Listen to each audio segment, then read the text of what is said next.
Because of how well duck pairs with fruit and sweet flavors, the savory aspect is often ignored.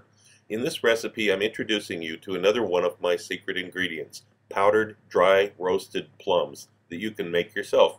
In fact, you pretty much have to, because I don't think anyone sells this stuff. The resulting combination with fried sage leaves, duck cracklings, and this great spice blend is packed with layers of flavor that keep you coming back for more. Yes, you can make this with chicken breasts, but it won't be as flavorful or as tender. I've talked about dry roasting your own peppers to make paprika and dried chili peppers in my videos before.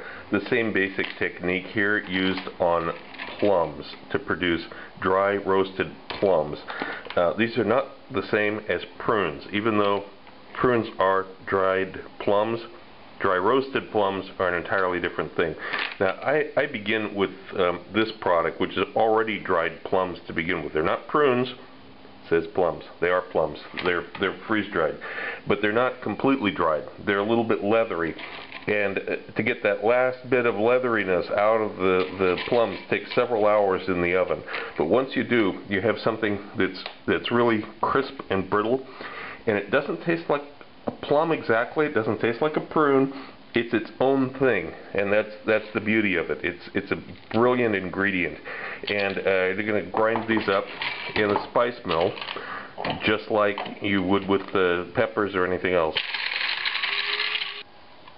And then this is what you want to end up with: this dried plum, roasted plum powder. Don't get this stuff wet; it turns into glue almost instantly. Now, there's no such thing as celery salt in Russia, or at least not that I've ever seen, but we can get, of all the funny things, dried celery root. And so I'm going to make my own celery salt here. You can use this if that's what you have, or you can get dried celery root and make it yourself. Okay, simple. Just mix these two together, grind it up.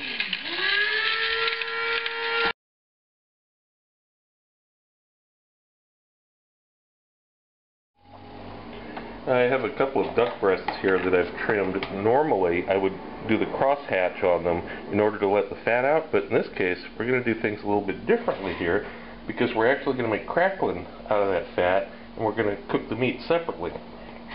So, we're going to salt this. Coarse salt, one side only on the skin side. We've got a pan here that's already been heated to about 200 degrees Fahrenheit.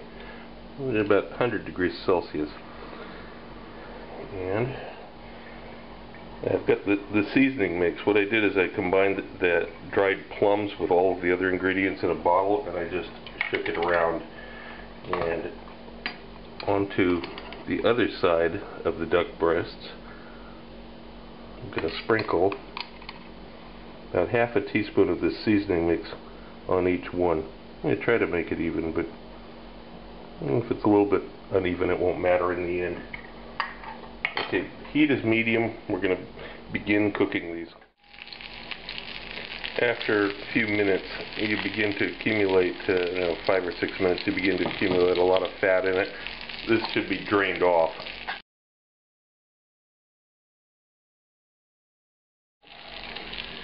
And turn it back, because it's going to have a hard time browning if you have a lot of fat it's swimming in. So skin is like beige colored right now. Needs more cooking. And finally, these have swollen up and kind of like turned round.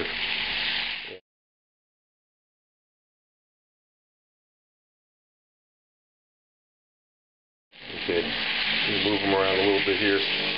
Pick up some of the fat off the edge. And I'm going to transfer them over to a plate where we're going to let them rest.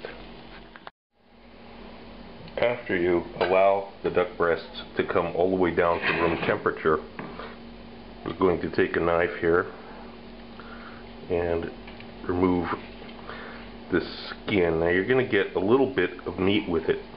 That's okay.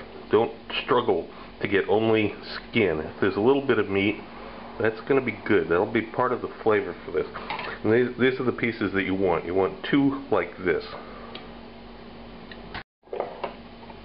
Now, the duck breast, rest of the duck breast can go in a container. You know, you could actually store this to the next day now. These are cooked enough, they're not going to spoil. Or you can just put them aside and use them later on. I'm actually going to finish this tomorrow. So what I got here is a non-stick pan that I just put enough water into the bottom of in order to basically cover it.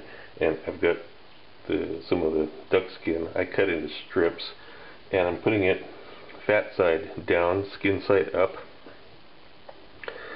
in the pan. Turn the heat on medium 5 right now, and the idea is that this will gradually render fat out of there and the whole thing will fry in its own fat.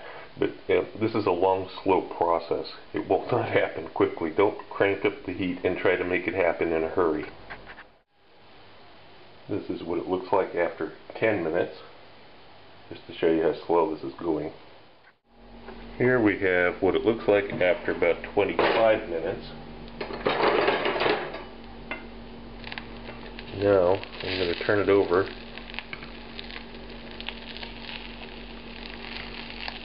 Finish it on the other side.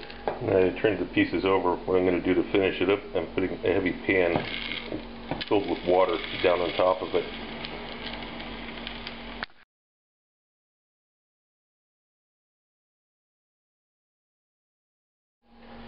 Then after about 15 minutes of it sitting like that, I'm going to take it out, salt it heavily, and then we have our pieces that we can use in the garnish. So I have our mise en place. I've got the beans as about 220 grams of beans. You can make it a little bit different. These are nice giant beans, actually from France, but you know, you can use smaller weight beans. This looks prettier on the plate, looks better. I've got the fat that was saved from cooking the duck breasts. Now I'm only going to use half of that here because I'm going to do one duck breast. If I was doing both of them, then I would use all the fat. This is the clove of garlic, and that's the shallot that's minced. Alright, the pan is warm, but it's not hot yet. I'm going to add about half of this duck fat. It's a little bit more than about half. And the shallot and the garlic, we're going to begin sweating these. Yeah, while this is going on, we're going to cut the duck. As you can see, it's quite pink in the middle. I'm going to cut the duck into cubes. Now, add a teaspoon of that seasoning mix, the same seasoning mix as before. Make sure this is well coated. Now we'll turn our attention back to that pan with the shallots and the garlic. Okay, we're just starting to see some color on the shallots now. And the smell of the garlic is not nearly as strong. So now I'm going to add those beans in, and I'm going to increase the heat up to about 7.5 out of 10.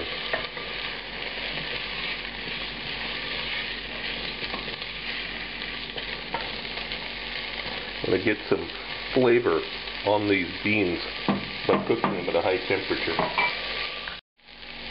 Yeah.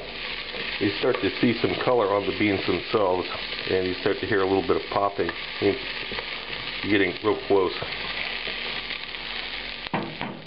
Yeah, this is pretty good. You hear that popping? The beans are actually jumping. Now we're going to add that duck in, and a couple tablespoons of chopped scallions. And now I'm going to kill the heat. I'm going to use the residual heat in here to finish cooking the duck and combine it with the beans. It's pretty good. Now I'm going to actually put a lid on this. There's no heat on the burner. In a deep fryer, or in this case, because I'm not in a restaurant, we've got a pot with some oil in it, and I'm going to deep fry a few sage leaves.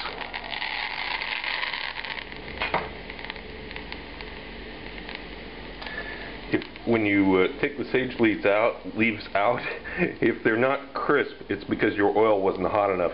You need it to be quite hot, about 180, 190 Celsius. Okay. When they stop fizzing, they're done. By now, the duck and the beans are finished. You have to taste it and see if it needs more salt. It needs a little bit more salt in this case.